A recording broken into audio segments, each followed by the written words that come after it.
Believe it or not, I'm out on the campaign trail with a federal Senate candidate. There is no kissing of babies today, but kissing fish is another matter.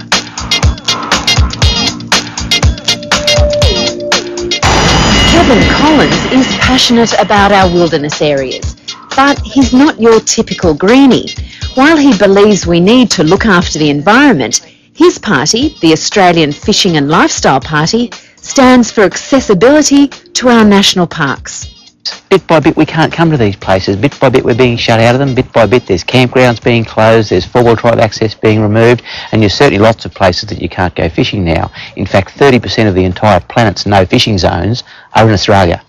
But isn't this about protecting our pristine wilderness? Look, it should be, but protecting it from what and for what? Our impacts on our environment or our national parks can be managed, but this attitude of lock us out as a method of management just takes it to an extreme.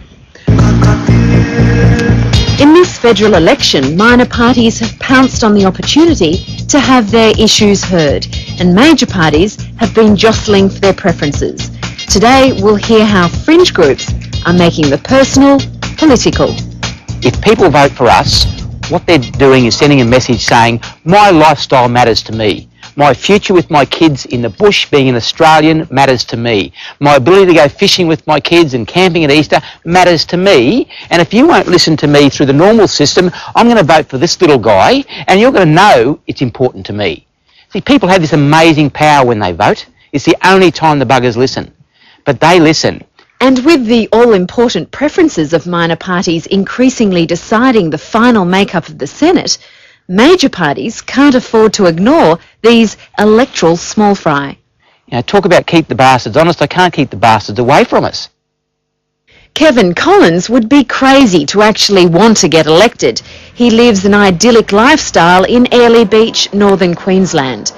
He goes fishing and runs his own seafood restaurant. That looks good, Kevin. It is good. Somebody else in Queensland politics that owns a fish and chip shop?